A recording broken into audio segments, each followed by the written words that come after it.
Eh bien bonsoir tout le monde, aujourd'hui on se retrouve pour un petit exercice qui est tiré d'un oral Ulm qui va porter sur les polynômes de R crochet X. Donc honnêtement c'est pas un exercice qui est très compliqué, c'est vraiment pas un des oraux Ulm les plus durs.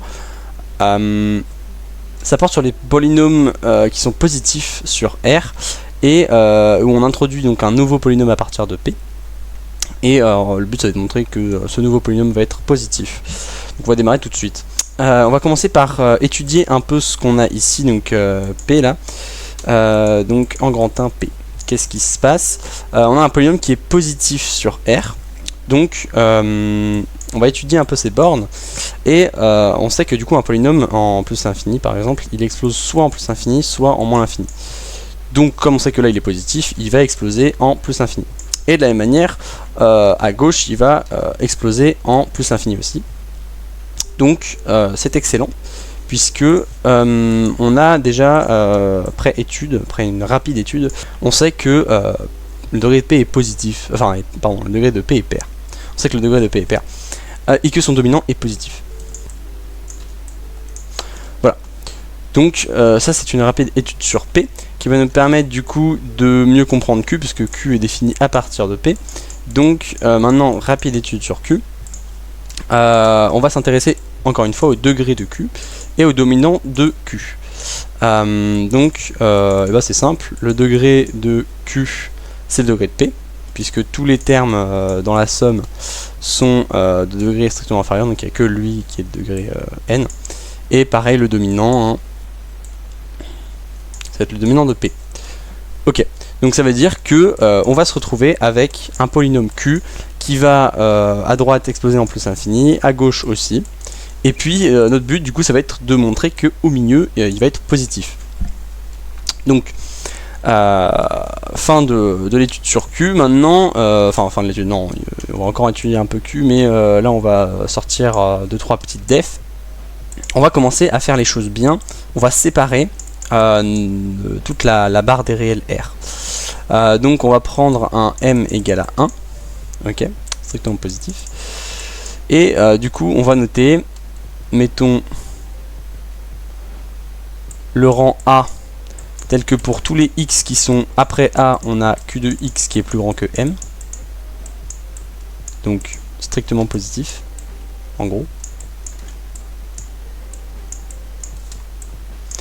Et le nombre B tel que tous les X avant B permettent, pareil, d'avoir Q de X supérieur à 0. Ok. Donc là c'est excellent puisque déjà on s'est limité à une étude sur un segment, ok, parce que maintenant il va falloir étudier ce qui va se passer sur BA.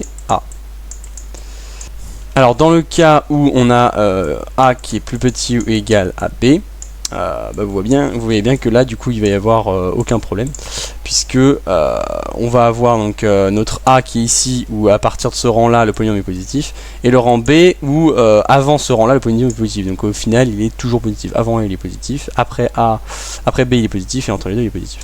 Bref, donc ça c'est réglé, on règle ce terme là, donc là on suppose B plus petit que A, sinon c'est plié. Ok, et donc on va étudier ce qui se passe. Donc on est bien là, on est sur un segment, c'est carré. Donc maintenant on va se dire étudions le minimum, intéressons-nous au minimum. On va prendre le minimum, on va dire il existe, hein, puisque théorème des bornes d'atteinte. Donc on va le nommer x0.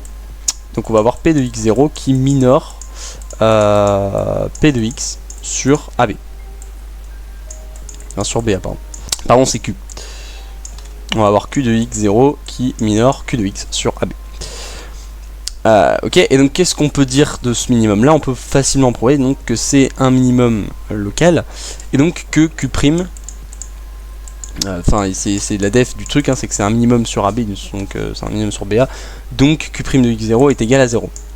Ok, donc ça va être très important puisque maintenant quand on va calculer Q de x0, en fait, on va voir quoi? En fait, il suffit de marquer que Q est égal à P plus Q'. En fait c'est logique. Donc là si on retranscrit Q' de x0 est égal à 0, ça veut dire que P' de x0 est égal à 0, enfin que P' de x0 plus P' de x0, etc. Tout ça c'est égal à 0. Donc quand on va calculer Q de x0, on va avoir le premier terme P de x0 et toute la suite qui s'annule. Donc 0. Tout ça, ça fait 0. Ok. Et là du coup bah, c'est terminé, puisque le minimum de Q de x0, c'est P de x0 qui est strictement plus grand que 0, hein, par hypothèse. Donc Q de x0 est strictement plus grand que 0. Et lui-même minore les Q de x. Donc au final, sur BA, on va bien avoir une minoration qui est strictement positive. Et sur tout l'extérieur du segment BA, c'est aussi strictement positif. Donc au final sur R, c'est positif. Conclusion, Q plus grand que 0.